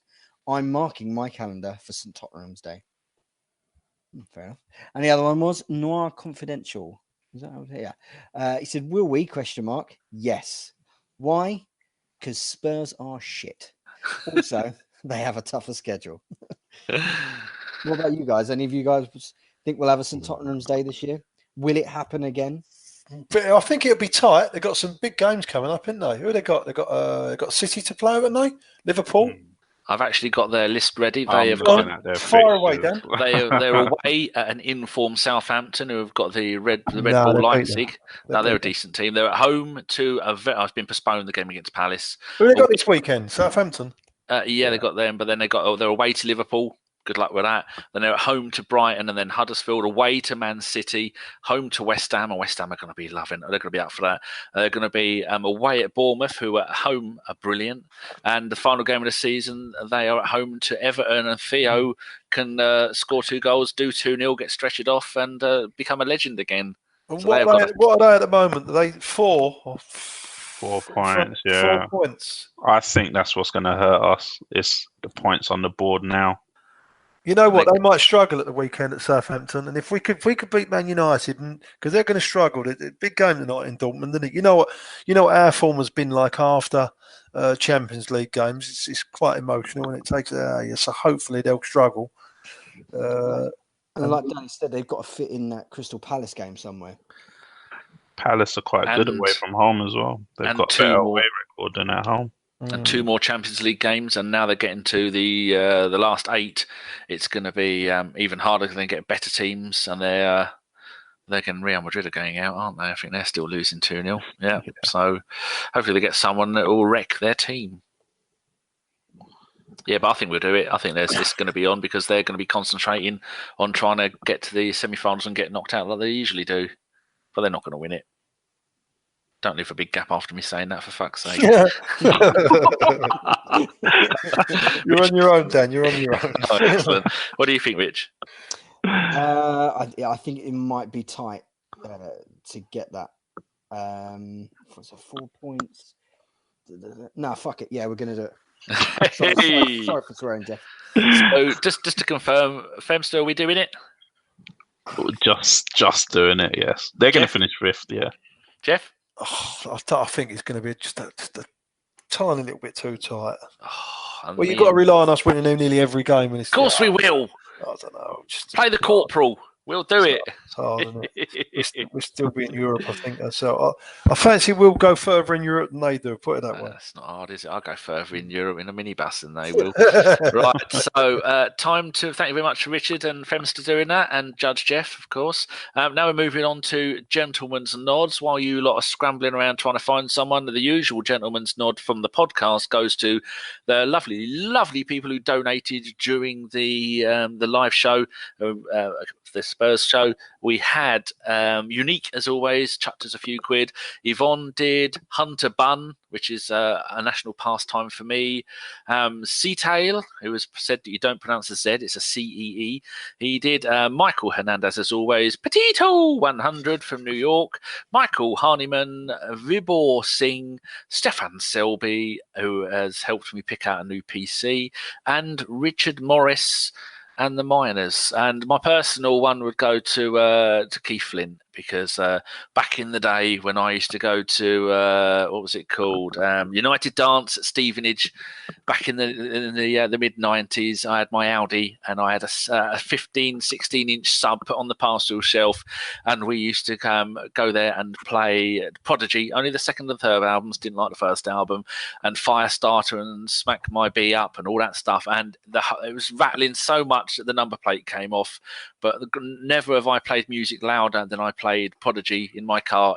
Actually, the Monkeys, I used to play that a lot as well. But that's not the point, even though one of those passed away last week. So just so sad that a bloke with so much talent who had such an influence on so many people's vitamins and minerals they took whilst partying, that sadly passed at 49. So sad. What a wonderful bloke. What a wonderful group as well. So, Geoff, have you got anybody you'd like to give a nod to? No. But I'll open up Twitter 1 minute. Okay. So you meant to do this before, Richard. Have you got anyone? No, I've got one going. Oh, go on then, Geoff. Look at you.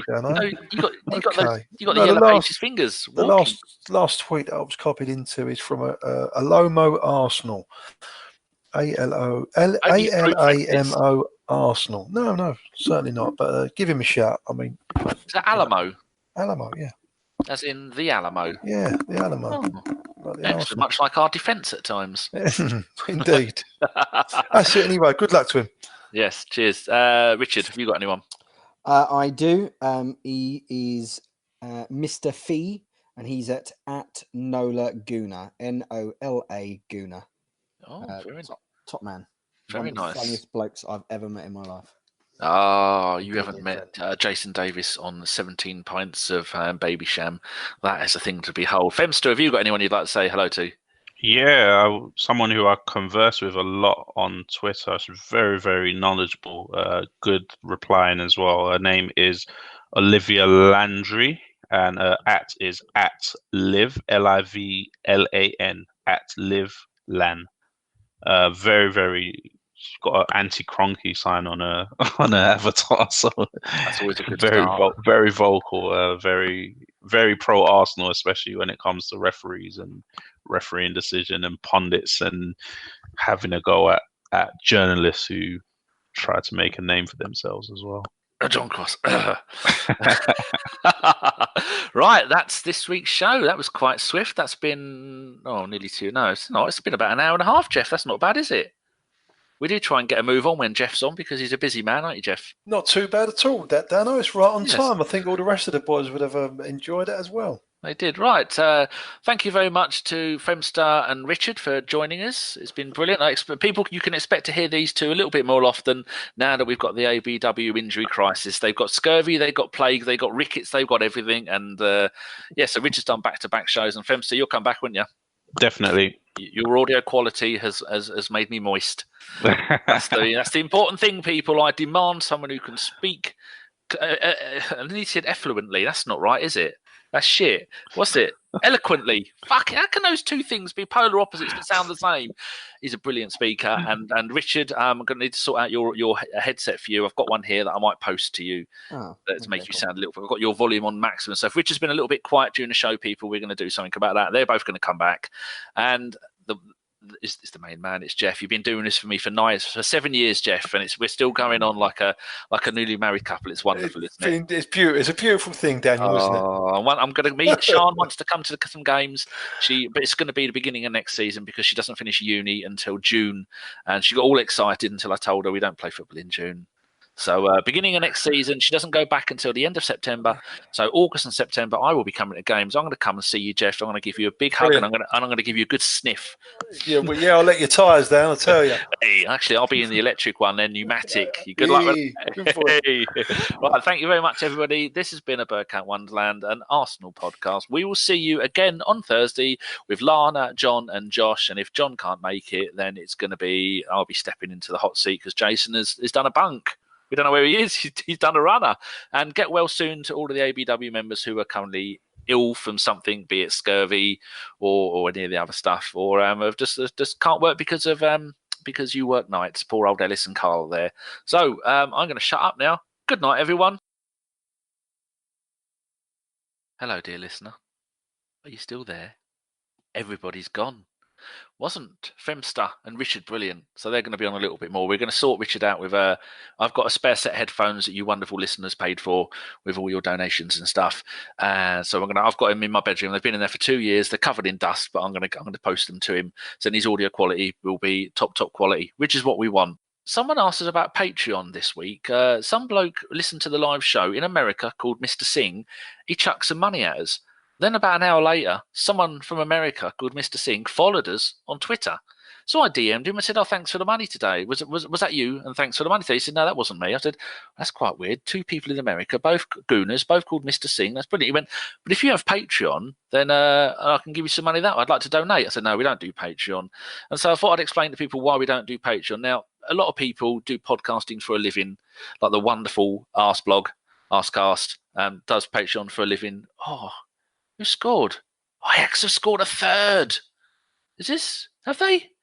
They bloody have. They're 4-2 up. Anyway, they do it for a living, and so Patreon is brilliant. But I listen to things like Mysterious Universe, where they have a Mysterious Universe extra that you have to pay £6 or £8 a month for. So as someone who's supported them since their very first series of podcasts that they did, I feel a bit robbed that I can't hear the extra that they do. I listened to another one called THC, the Higher Side Chat. Really, really good shows. About 3 years ago, I've been listening to his podcast for about 5 or 6 years. About 3 years ago, he decided that unless you pay, you're only going to get the first hour of a 2-hour show, maybe the first hour and a quarter. And that annoys me. So that's why I don't want to do... have they disallowed it? The referee's talking in his ear. Or he's telling Benzema to shut up. Oh, don't. Is it? He's pointing. Anyway, yes, I don't like missing out on stuff when I think these people, they go, "Oh, it's going to cost a fortune for this and a fortune that." Running a podcast, I tell you, it doesn't cost much money. For about £200 a year, we can get everything done. But then again, we don't do anything extra. So that's why we don't do Patreon. But my computer has now been on for Friday, Saturday, Sunday, Monday, Tuesday. It's been on for 5 days continuously because it's knackered. So we're looking at getting a new computer for me. Jason's computer, he got it from a bloke at the Skip for 50 quid. And that's why Jason's computer, often the picture quality is terrible. Although he's got the same webcam as me and John, a Logitech 920C, it's not in HD because his computer's rubbish. So we're going to buy him one. So we're using the money that we've made from YouTube donations and all these other things, and we're going to buy Jason a new computer. And I kind of need a new one because both of ours are Windows 7. So if you've been listening to the podcast for a long time, you know for the first 3 seasons, this is season 6. At the end of the season, we did a donations thing. We said, look, we did it at the end of every season. We opened up the donations and said, if you want to give us money, you can go and do it. And ever since then, people have offered, and we said, no, we don't want any. People like the wonderful Steph, who runs our ABW Pro Clubs. Looks like the ball did go out of play. Fuck, he's going to disallow it. He still chucks us some money via PayPal. But if you ever wanted to go and give us some money via PayPal, just go to our website, go to donations, and then it tells you how to pay via PayPal and chuck us some money, and it doesn't cost us any money because you send it as a gift to a friend or family. And I've gone through all the stages that you can go through it, because Jason's computer is going to cost about 400 quid. My one, I need a new monitor. At the moment, I'm using an old Samsung TV. My one, because I do all the processing and all the editing, and I want to start doing videos for the podcast, I think my one's going to cost about 850 quid. Now, that's a lot of money. We don't have that much money. So, if you do want to go and give us some money, if you are a millionaire out there, or if you own a computer company and you want to supply us with a couple of computers, you can be the sponsor of the podcast for the next 100 years, because that's what we do. Kind of need new stuff because they're falling apart. If I turn my computer, I've looked at it, John's looked at it, my friend Ren, who's a computer bloke, he came round. But if you turn the computer off and then turn it on again, there's no signal. There's something wrong with the graphics card, and you swap the DVI ports around, then you'll get a picture, but you won't get sound. Then you plug it back into the one that does have sound, and then you'll get sound. I can't get to the back of my computer. I can't pull a unit out of the way to get to the back of it. It's knackered. Even now, you can probably hear it. It's wheezing like an old goat. So we need to get some new computers. So if you want to, there you go. If you don't want to, don't worry. And we're not going to do stuff and hide it behind a paywall, because I don't like that. Because I've been listening to podcasts. In fact, the first podcast I ever listened to was the Ricky Gervais one, and that's 15 years ago. So I've been listening to so many podcasts all week, all the time, and I donate to a few. There's one of my favourite ones is the Unexplained with Howard Hughes. Now, he often says about this and trying to make money, and he has a website to pay for, and he hasn't gone the paywall thing where you hide half of your podcast. I don't agree with what the THC does, and when I asked him about it, he called me a prick and blocked me on Twitter, and he's blocked me on the YouTube channel, so I can't comment on some of the stuff that he does. But he's doing it as a living, and we're not doing this as a living, I suppose, which is the most important thing. Anyway, while I'm yabbering on about nonsense, would you like to hear about the under-23s? You would? Well, here we go then. Oh, the goal's been allowed. Bloody hell. Is that Tadic who was at Southampton? It is, isn't it? So Ajax are 3-0 up at the Bernabeu. I think Solari could well be getting the sack. Monday the 4th of, he said June then. Oh, that was yesterday. We played Swansea in the under-23s and we drew 2-2. Who scored? Oh, we were 2-0 down. Bloody hell. Yeah, 2-0 down, and then they got a bloke sent off in the 87th minute. Well, that's good to see. Swansea have got 1, 2, 3, 4, 5, 6, 7 Welsh players and 2 Welsh managers and 3 Welsh players on the bench. That's got to be good. Anyway, so Iliev in goal, Julio unpronounceable, Ose Tutu, Medley, Ballard, Thompson, Sheaf, Gilmore, Xavier Amici, that's the one that Femster was going on about. I only remember the Xavier bit. And Sacco played, and John Jules up front with Freddie Ljungberg. Well done, Sockaway. You've put Freddie Ljungberg as the manager. You're only taking you half a season. Anyway, so we're 2-0 down, and then after, what was it, 8 minutes in... Oh, that's a bit dodgy. 45 plus 3, they scored. 45 plus 8, they scored again. I need to go over and have a look at... what's his name? George Bird's site and see how comes they scored 2 goals in 8 minutes of injury time after the first half. And then we scored. Balogun scored again in the 83rd minute this season. And Torme scored. I've never heard of the Torme bloke. Who's that? Nathan Torme. Anyway, Balogun, what a player he is. He's only 17. He's not 18 until July. And in his last 4 games for Arsenal, he has scored 6 goals. That's fantastic. He's got 16 in 13 for the under 18s and 1 in 3 for the under 23s. Oh, so was that Balogun's first goal for the under 23s this season? That's pretty impressive, isn't it? Anyway, we're mid-table there because all of their players, all the under 23s, keep being stolen. Got the hiccups. Keep being stolen by the first team, but they're against Swansea are rock bottom. So, and we're at home. We should have really hammered those. Oh, got hiccups. Oh. Right, under the under 18s. I'm watching the Real Madrid game at the same time. How long they got left to go? I think that could say 66, 86, 68 or 80. I don't know. Got some time left to go. We played on Saturday. Oh, yeah, I was saying about that. We beat Norwich 6-2. We are now top of the league again, which is good. 1 point ahead of Spurs, but they've got a game in hand, and they've got a goal difference of 8 better than us. So how many double barrels did we have? We had Daley Campbell, John Jules, and we had... oh, no, it's not John Jules. He came off, didn't he? But who did we play against? Norwich only had 3 subs, of which they used 2. Oh, Real Madrid. Oh, they tried to score and kicked it at the goalkeeper. So... oh dear, don't breathe in your own dribble. Balogun scored in the 3rd, John Jules assistant. Balogun 18, Coyle assisted. John Jules penalty on the 28th. Balogun again on the 35th, John Jules assisted. Coyle 55 with Balogun assist, and Sam Greenwood 58, another one to look out for. They got him down as a defender. I keep saying that he's not a defender, he's a bloody striker. Where did they play him in here? They played him on the right wing, according to... Played him in oh, Real Madrid have scored, you fuckers. They played him in the Mkhitaryan role on the right side. He was wearing number 7. It's really good. They're looking so good, this team. So many players coming out of there that are going to be really, really good. So why didn't Spurs play? They're playing on Friday morning at 11:30 at home to Southampton. And Southampton are 5th in the league. Our next game is on Friday at 12 p.m. at home against Chelsea, and Chelsea are 3rd. That should be right. Top goal scorer in the league, it's our own Balogun with 16 goals. I wonder if I'm saying that right. And then Parrott for the Scum is on 11. Norton of Southampton is on 8. Sam Greenwood is on 7. John Jules is on 7. So that's pretty good. Go on to have a look at the women's football. Are you going to load sometime this week? That would be an absolute. Oh, there we go. We got knocked out of the FA Cup, didn't we? That was terrible.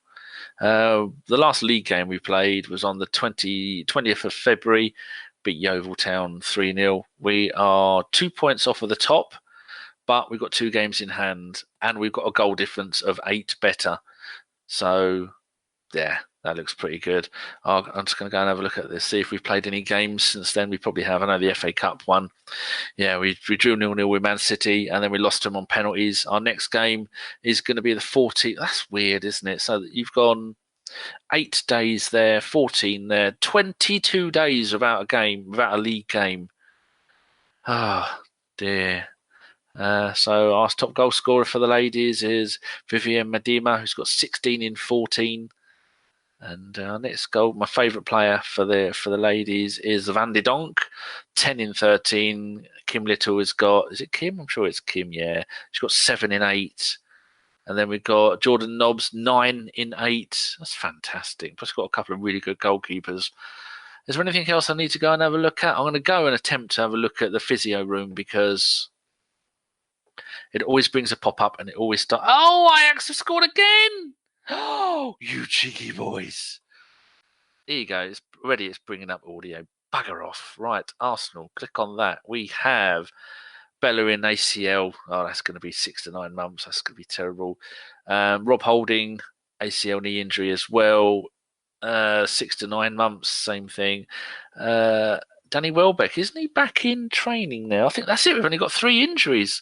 I think I can go and have a little tickler. Where is it? George Bird, where are you? There you are. See what George Bird has to say about all this stuff. What was that? He looks like an angry human being. Oh, it's a free kick. Went over all of the players. Top left-hand corner. Top right-hand corner, depending on which way around you're facing. The goalkeeper's top left. Looking at the goal, top right. What a free kick that was. We've seen a few of those, like that one against Southampton scored, that Ward-Prowse against Man United. Oh, that was brilliant. And their first goal for Southampton. That was a rocket from nowhere. George Bird is on about, this is George Bird, JeorgeBird on Twitter. Go and give him a follow. He's brilliant. Nathan Tormey was highly regarded by Arsenal as a schoolboy, but since then the talented youngster has endured much frustration. Injuries have prevented Tormey, which I've never heard of him, who can play as an attacking midfielder or winger, because he scored, didn't he, for the under-23s, from pushing on forward. But this season he has frequently been left out of the under-23 squad, even though he's been fully fit. The controversy. And they just list the games that he's played. Report. See if it says here. The scoreline may suggest it was an entertaining encounter. No. Swansea went into the game bottom of the table and produced a spirited first half display and were rewarded with goals just prior to the interval from, don't care about those. Doesn't say about that. It doesn't mention why there was 8 minutes of injury time. Oh, anyway. Never mind. A loan watch. See what he's got. Oh, here we go. Oh, Chambers scored, didn't he? Callum Chambers scored and was booked as he played the entirety of Fulham's 2-1 defeat to Chelsea. And Fulham have sacked the Tinkerman Claudio Ranieri after 3 months. And they have got Scotty Parker back in, who was a brilliant player for Chelsea. I think he was at Charlton. Wasn't he the kid who was in the advert? For doing ball skills in an advert, and he was at Charlton, then he went to Chelsea, then he went to Fulham for a lot of money, and even though Fulham got relegated, he stayed at Fulham, which was really nice of him. So decent player, decent bloke. Hope he does well, because everyone likes Fulham. But Chambers, that's got to be his 2nd goal of the season, possibly. Takuma Asano played the whole game as Hanover lost 5-1 to Stuttgart. That's never going to work out. Emilio Martinez played the full game as Reading beat Ipswich Town 2-1. Ipswich are bottom of the league and going down. David Ospina was brought on in the 27th minute as Napoli lost 2-1 to Juventus. There was nice scenes at the end of that when Ospina and Szczesny had a little hug. And Szczesny's a lot taller, as Dave has no neck, and Szczesny asked him to put the bins out before he leaves. Christian Bielik played the majority of the game before being substituted in the closing moments as Charlton Athletic drew 1-1 with Doncaster Rovers. Matt Macey was brought on in the 80th minute as Plymouth Argyle lost 2-0 to Sunderland. That's quite strange. 2 of our goalkeepers were brought on. You very rarely get goalkeepers being brought on. I don't mean as a forward he would be brought on because the goalkeeper's got injured or something, or maybe sent off. I don't know. Reece Nelson was brought on in the 78th minute as Hoffenheim lost 3-2 to Eintracht Frankfurt. Kalichi Kalichi wasn't involved as Porto reserves drew 1-1 with someone beginning with F. Emilio Smith-Rowe wasn't fit enough to feature as Leipzig won 1-0 against Nuremberg. There we go. There's nothing else we need to cover here, is there? So I think I'm going to shut up now because everyone else has buggered off. There wasn't anything before the show, chit-chat wise or extras wise, so I thought I'd do a quick roundup of all of this lot. So hope you enjoyed all of that lot, and remember, Carpenter out. Goodbye.